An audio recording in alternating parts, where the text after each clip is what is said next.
everyone, and welcome to the 7th movie Flashback. I am happy to have you here. If you are new to this channel, welcome. Click the subscribe button below for future notifications and updates. Click the like button and share this content with other movie fans.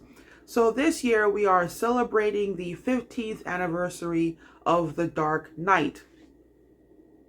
It has an all-star cast led by Christian Bale, who played Bruce Wayne, aka the Batman, and it was directed by Christopher Nolan.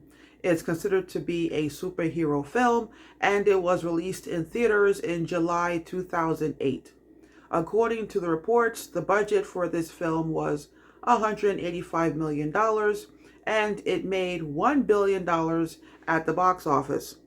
Now, I was hesitant to do this movie flashback because it's the second film in the Dark Knight trilogy, and I haven't done a flashback for the first film, Batman Begins.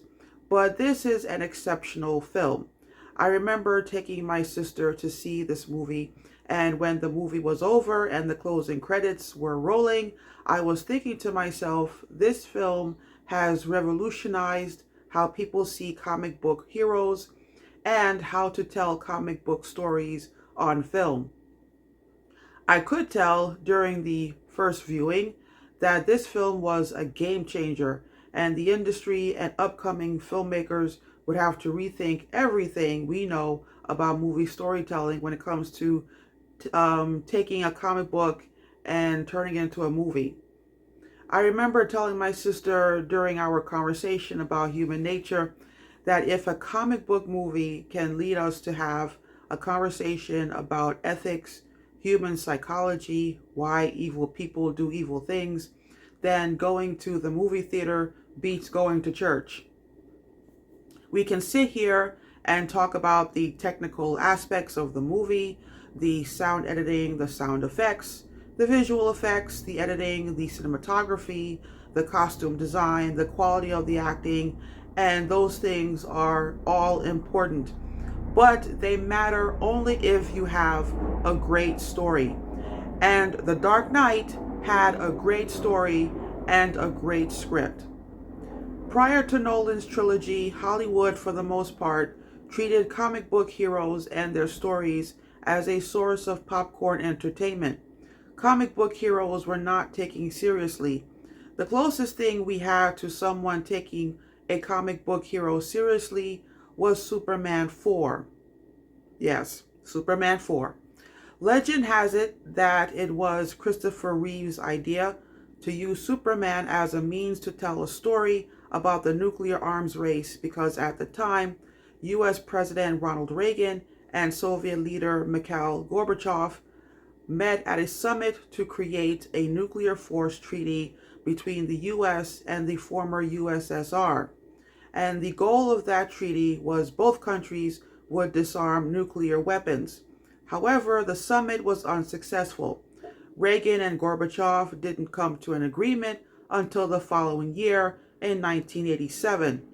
Even though Superman was a flop at the box office and it had a negative impact on Christopher Reeve's career, the idea to use a comic book hero to comment on current events was a smart idea. What The Dark Knight was able to do was take the idea of grounding a comic book hero in reality and executing the idea brilliantly. To say The Dark Knight is a superhero film is an understatement. It is also a psychological thriller, a crime drama, and a character study. According to the reports, quote, The Dark Knight has been analyzed for its themes of terrorism and the limitations of morality, end quote. So if you look at it from that perspective, The Dark Knight can be seen as an allegory, and it is relevant today as it was 15 years ago. There is a scene in which Alfred tells Bruce a story that starts off as background information about himself. What I love about this scene is that you get to know more about Alfred's life before he worked for Bruce's parents. So in this scene, he tells the story of when he used to work in Burma for the local government, and they were trying to find a bandit in the forest who was stealing rubies just to give them away. So Bruce asked him why would the bandit give the stones away? And Alfred replied, because he thought it was good sport. Because some men are not looking for anything logical like money. They can't be bought, bullied, reasoned, or negotiated with. Some men just want to watch the world burn. And what is even more profound is Wayne asked him if he and his colleagues ever caught the bandit. And Alfred replied they caught the bandit by burning down the forest. Now, is it the best way to catch the bandit? Maybe, maybe not. Was it worth it? Maybe, maybe not. Because depending on how big this forest is, you are talking about doing damage to the environment. But that story is a sign of things to come when Batman has to defeat the Joker by using every cell phone in Gotham City to create a surveillance network. When he explains to Mr. Fox, played by Morgan Freeman, about the plan, Fox says flat out that this is wrong.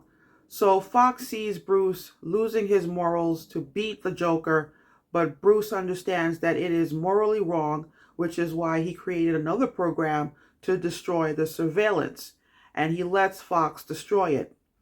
Because you can see this film as an allegory about terrorism, my question is it too far-fetched to see the similarity between the Joker and the Hamas? Right now, all I am hearing about on the news is what is going on at the Capitol in DC and the Israel-Hamas war.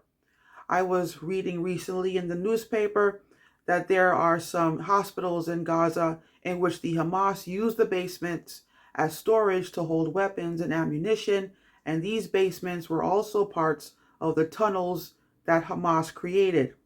And there is a scene in which the Joker threatens to blow up a hospital.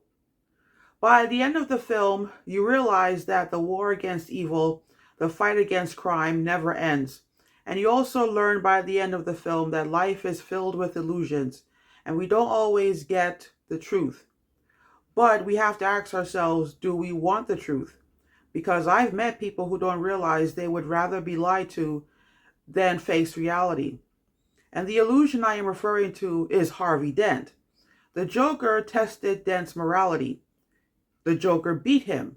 But Commissioner Gordon and Batman knew that if the public knew the truth about Harvey Dent, turning into the villain Two-Face, hope would be lost.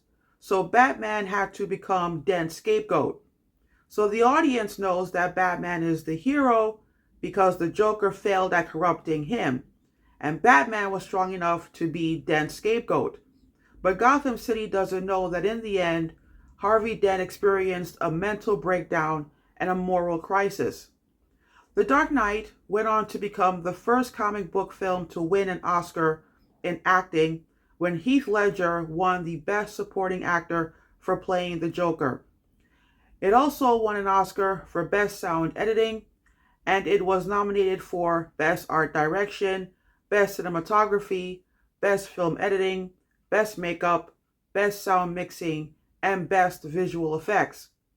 Many people were upset that the film did not get a nomination for Best Picture, so the following year, in 2010, the Academy made the change to extend the list of Best Picture nominees from 5 to 10. The change became known as the Dark Knight Rule.